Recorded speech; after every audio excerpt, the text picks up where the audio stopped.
Hi guys, Pigsy here. Today I'm going to be showing you a really awesome Nullsec frigate fit I've been having a ton of success with recently. It's the Caldari Navy Hookbill. It's a rocket dual prop fit. We're going to start by looking at the fit, and then I just want to show you guys 4 quick clips that I've had with this ship. It's fantastic for range control. It probably has better range control than any other frigate you're going to encounter in Nullsec, because it's got the Afterburner on here plus the web. It can scram kite super well. Its rockets are going to hit out to at least 12k with rage, and they actually apply perfectly. So if we bring up this graph here, if we turn its web off, it only gets 160 DPS applied, but as soon as you turn the web on, it's hitting its full 250 DPS up to 10k's where you're going to be scram cutting, and then it shoots a little further than that, but the damage isn't as good.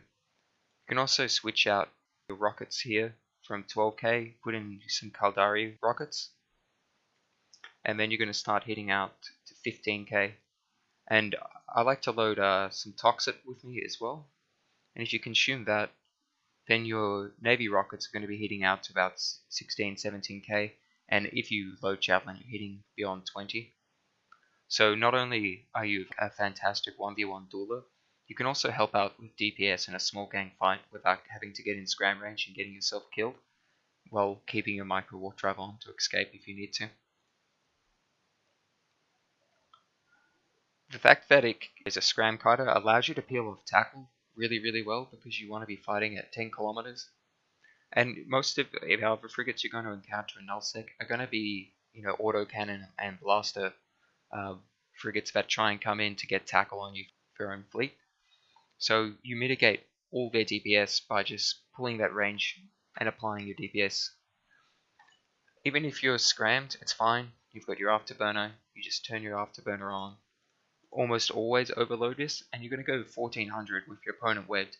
Even if you're webbed, you can still pull range, get out of their scram range, turn your prop mod back on, and moonwalk out of there. So going through the fitting here, obviously we've just got our rocket launcher 2s in the highs, and you want to load rage almost always. The Caldari Navy Hookbill does get a superior bonus to kinetic damage, but it's not a kinetic lock ship by any means. Always use the correct damage type if you know the damage type. So EM is usually a great choice against things like stilettos and shield frigates. If you don't know the damage type, or if you're just roaming around, I load Scourge, and I tend to use Scourge against most armor targets. We've got the compact Microwarpdrive on here just for fitting. Same thing with the compact shield extender. It's giving us a nice bit of buffer. You can actually swap this out for a Republic Fleet shield extender. It still fits and it gives you more EHP. I personally don't think it's worth the cost, because most of the time when you die in a ship like this, it's not because you didn't have enough EHP, it's just because you had like maybe 2 or 3 frigates webbing you down, or your Afterburner is still cycling and you can't get your Microwarpdrive on in time to get away, or something like that. I don't really feel like the EHP saves you that often, but it can. We've got the scram in here, our web, and Afterburner. These are all Tech 1 modules, so you can repair them all the time. It's very cheap in terms of nanite paste to repair them. Overheat a lot. There's no point not overheating very often, especially with the Afterburner. It's going to give you better range control and better speed. Ballistic control system for damage, and then auxiliary power core 1 for fitting. You don't need the auxiliary power core 2, and in fact I think it pushes you over on CPU if you choose that, so just stick with the 1. For rigs, small bay loading accelerator 2, that's going to give you some extra damage. And then I personally like to go for the small core field extenders. You can do these Tech 2. I'd recommend doing that if you go for a Republic Fleet shield extender. It's kind of the same story, it's just more money for more EHP. Some people prefer to put some anti-EM or EM or thermal rigs on here. I can understand that. It's definitely going to help you against Mars ships or other rocket ships that can load EM. But personally, where I've been fighting, it's been a lot of blasters, a lot of claws, a lot of tyrannuses, merlins, that sort of thing. So I would almost be more tempted to go for 1 thermal rig, because that's going to stop you getting hit by blasters and railguns, hobgoblins, as well. Acolytes are very dangerous to you if you don't plug this hole. But yeah, personally I just prefer having that extra EHP. So I'm going to show you guys a few fights I've had with this Hookbill. A few 1v1s, a few sort of small game things. Let's jump into them. This first clip just shows you the raw power of the Hookbill. I'm fighting a blingy Daredevil. I actually didn't want to take this fight, but I'm glad I did. I get caught in a stop bubble on my way into 7RM. So immediately lock him up. Double click away, put my Afterburner on. I should be overheating the Afterburner right from the get-go. I managed to get it on the second cycle. And I'm pulling some good range here, overheating my damage of course. And it's just a pretty simple fight. Even a Daredevil like this, who's actually got a pretty shiny repper, he really can't stand up to the DPS of a Rage Rockets for long. He is managing to close range slowly because the Daredevil has that 90% web on me. But because I got that early range on him, his bosses can't apply the DPS. It's a really close fight here. And as you can see, as soon as my shield buff is gone, I start to melt. And I just managed to kill him. I think he probably had one volley left on me. So that's a really simple but really great fight.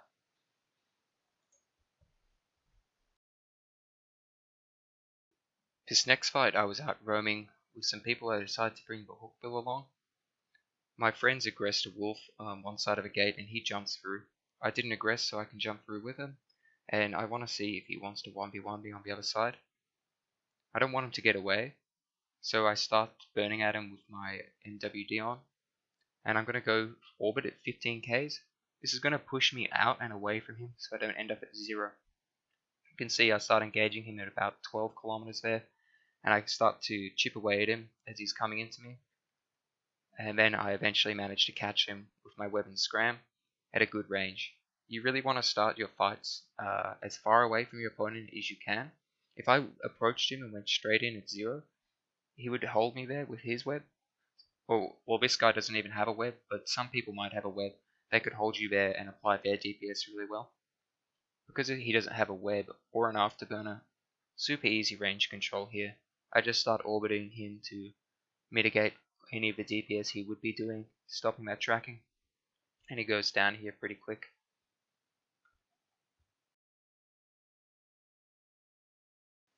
This next fight is a little different. I actually ventured into Nullsec for this one with a friend. So I just swapped out my Microwarpdrive for an extra web to make up for that range control. So I warp into a gate here. There's a Kestrel and a Rifter on it. I want to go for the Kestrel first because I can't range control him to mitigate his DPS because he's shooting rockets just like me. He could also be shooting the Mjolnir straight into my EM hole, which would really hurt. So I approach him, not to necessarily get close to him because our range isn't important, more to get away from the Rifter. You see the Rifter starts to close range on me a bit, so I turn one web off the Kestrel and put it back on the Rifter. The Kestrel's not moving very quickly, so I don't really need 2 webs on him for that damage application.